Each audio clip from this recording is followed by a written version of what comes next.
Met with our leaders here at the Pentagon who are monitoring the course of our battle to free Iraq and rid that country of weapons of mass destruction.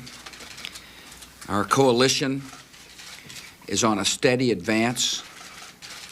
We're making good progress. We're fighting an enemy that knows no rules of law, that will wear civilian uniforms, that are willing to kill in order to continue the reign of fear of Saddam Hussein, but we're fighting them with bravery and courage. We cannot know the duration of this war, yet we know its outcome. We will prevail. The Iraqi regime will be disarmed. The Iraqi regime will be ended. The Iraqi people will be free. And our world will be more secure and peaceful. The people of our military and their families are showing great courage. And some have suffered great loss. America is grateful to all those who have sacrificed in our cause. Our coalition is strong.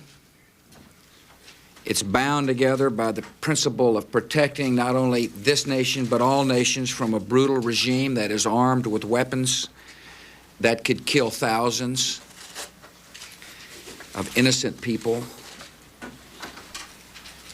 America has more than 200,000 men and women engaged in Operation Iraqi Freedom.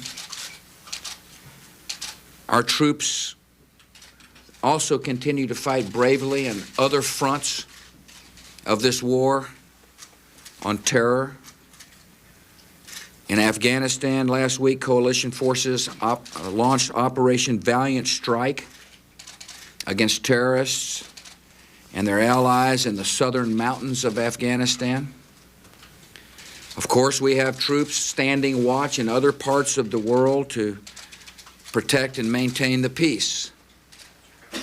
All the members of the military, abroad, at home, or here in this important building, are bound together by a great cause to defend the American people and advance the universal hope of freedom. America has accepted this responsibility. We also accept the cost of supporting our military and the missions we give it. Today, I'm sending the Congress a wartime supplemental appropriations request of $74.7 billion to fund needs directly arising from the Iraqi conflict and our global war against terror. My request to Congress will pay for the massive task of transporting a fully equipped military force, both active duty and reserve, to a region halfway around the world. This money will cover the current cost of fueling our ships and aircraft and tanks, and of airlifting tons of supplies into the theater of operations.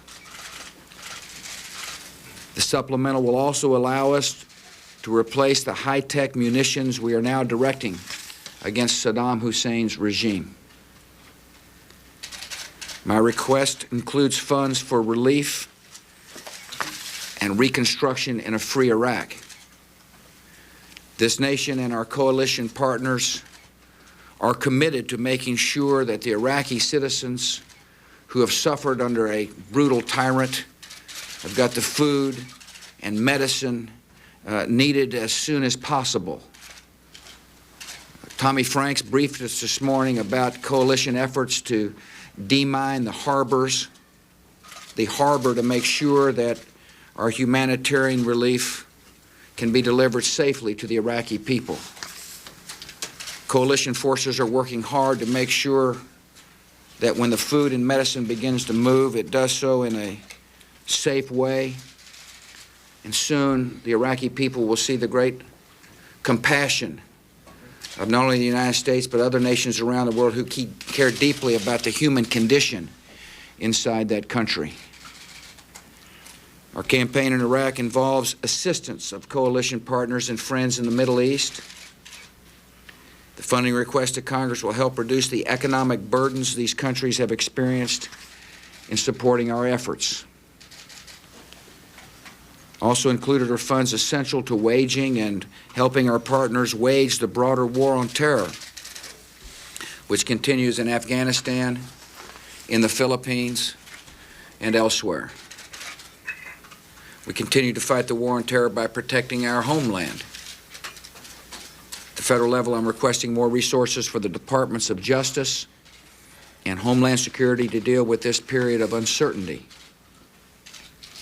We will provide resources for patrolling and safeguarding our borders, funds to help the FBI investigate domestic threats in this time of war, additional funding for the Coast Guard for port security in the United States and in the Middle East. The situation in any war is fluid. I reminded them of that fact, and so I'm asking Congress for flexibility in how these funds can be allocated. They heard that message. They also heard the message that the need is urgent. The wartime supplemental is directly related to winning this war and to securing the peace that will follow this war. I ask Congress to act quickly and responsibly. One thing is for certain, business as usual on Capitol Hill can't go on during this time of war. And by that I mean this supplemental should not be viewed as an opportunity to add spending that is unrelated, unwise, and unnecessary. Every dollar we spend must serve the interest of our nation, and the interest of our nation in this supplemental is to win this war and to be able to keep the peace. 18 months ago, this building came under attack. From that day to this, we have been engaged in a new kind of war, and we are winning. We will not leave our future to be decided by terrorist groups or terrorist regimes.